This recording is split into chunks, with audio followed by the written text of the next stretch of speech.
Hello, how are you? I'm doing good. How about you today? I'm good. That's good. I just wanted to show appreciation for you to come to this interview, talk about body image, how it impacts your whole life, and how it evolved everything else.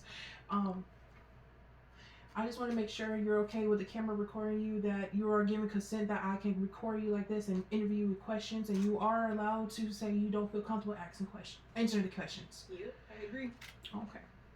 So, one of the first questions to start off. Mm-hmm. We know how parents could have impact our lives and how it can still stick with us for the rest of our lives. Mm-hmm. So, one of my questions to you is, how did your parents might have impacted you, like projected their insecurity onto you by their body, how they might have done a toxic diet culture, and how did it affect you?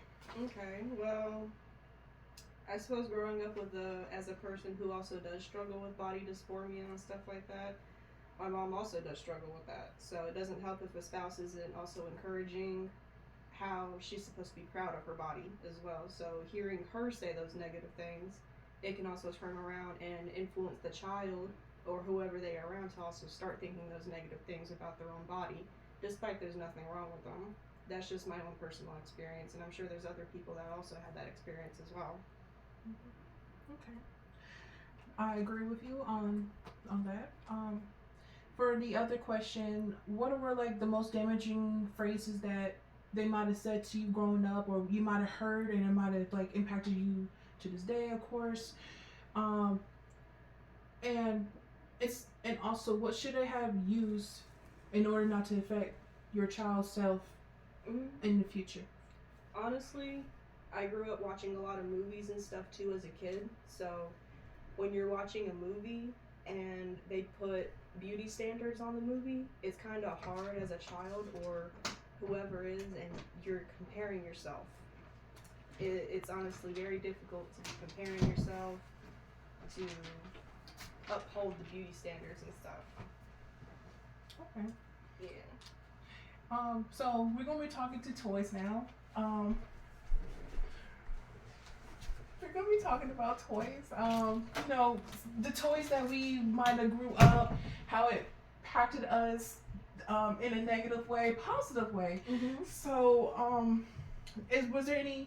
So we're gonna be talking about vintage toys. How did vintage toys move from dressing from one, dressing from one side of how it was back then, and how did it progress to modern toys, and how it got more better with including body types and stuff? Okay, well, I've noticed say Barbie is a really good prime example. Back then, Barbie had a very slim figure, her face. It also changed a lot of models throughout the years that Barbie has progressed throughout their time of development and how quickly and rapidly their sales would help. So I noticed a lot slimmer bodies, jaws, the certain way their nose would be almost at like a perfect angle, I suppose you could call it. But as years progressed, you notice that their bodies almost change. And I say also another good prime example would be either Monster High, Rainbow High, stuff like that. A lot of newer models, they have a more of like a almost like a thicker, more natural build to their body to represent girls who don't have the typical slim figure, as a lot of people say. So I've noticed a lot of that. I also owned a few myself, so it's honestly great to look and see how far development has came with toys, and it also helps little girls so that way they don't have to see, oh, well, my body doesn't look like that and it doesn't look like that, but it's still okay. You can still be cool, you can still be fashionable, stuff like that. So it just helps basically. Okay. That's understandable, yeah, because I remember I owned one of the Monster High dolls, Claudine and Dracula. I remember how it affected me, wishing I was looking like them when I was younger. Mm-hmm. Now when I see there's more body types, um, more less than like thinner models that we have for the Gen first of Monster High dolls, I feel like that would be possibly affecting children in the future, where they can see like, hey, that person has my body types and they're still killing in those outfits. Right. So Yeah, I agree with the Monster High dolls, and the Right. Barbie dolls did come a long way. I also do see a lot of good change with also hair types too. Mhm. So that way, not everybody has fine straight hair or Mhm. even just curly hair. Some have a lot more thicker, coarser. It just depends on the person. And honestly, I think every bit of it's nice. So Yeah, and Barbie has done a very good job on Mhm. in being inclusive with people who might be wearing hijabs, different hair texture, like you had mentioned too. Mhm. So I feel like they have done a good job so far, and they should keep up the good work with what they did. Mhm. Um, so my other question is, um, so for anime, Mhm. um, everybody knows anime culture could be toxic, especially for younger viewers. Mhm. So how would you think how would it like impacted the perspective of those younger viewers, and how did it impacted you when you were younger and currently now?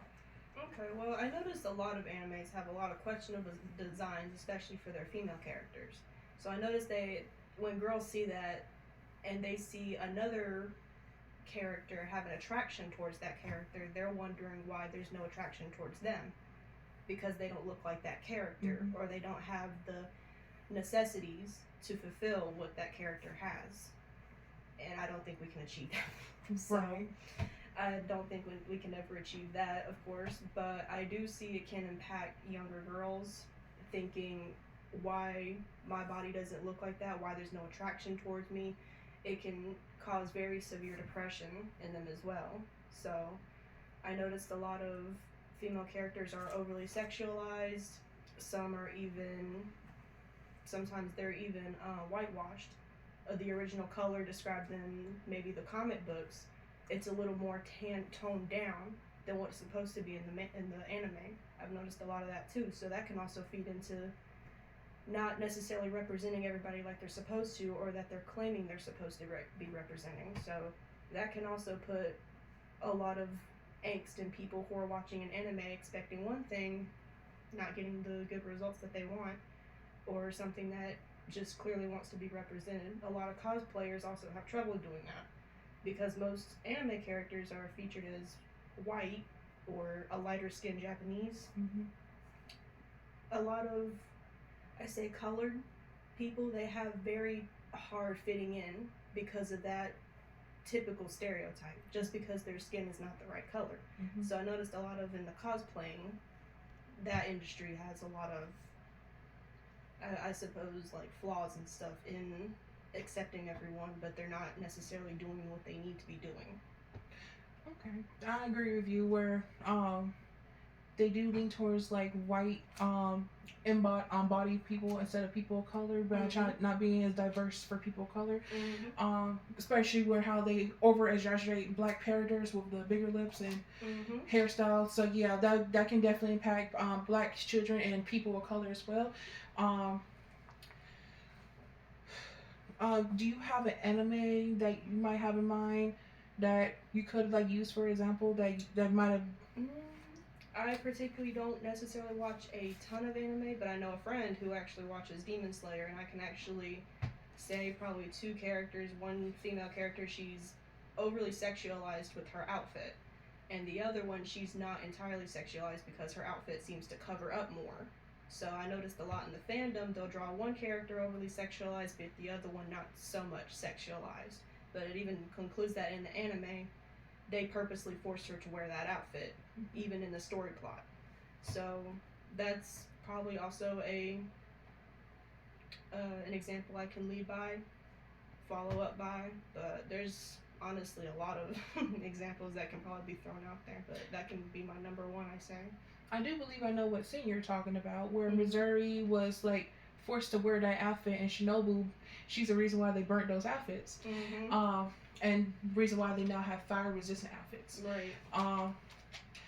Yeah, so I do agree with that. It's very hard. That character, none of those characters deserve to be sexualized in that type of way, and that's just gonna make women and children feel they have to dress like that when in reality they don't have to. Right. Okay. From other questions, have you seen any TV shows or movies that handle body diversity well without making it like a butt of a joke or not making it like their entire storyline at all? Mm, honestly, I've noticed in, I say, Disney did pretty good in Lilo and Stitch, how they animated the bodies to look more realistically rather than tiny waist, natural things that they would find to draw in usual women bodies, or even in just the children. They made the children look like children. I mean, children, they're gonna have, like a chubby face that is their baby fat. I mean, there's really nothing you can do about that. So Lilo and Stitch is a good prime example on how they drew bodies and stuff like that. You can also go through other cartoons and you can actually point out the difference between the progress in how cartoons are and how they're drawn. Some there is you can tell that most bodies are drawn more realistically, but And also, it was kind of more progressive since it was released in the 2000s. So that mhm. was like a really big progress for the early 2000s. As you know, the early 2000s, it was really bad from the 1990s onto 2000s.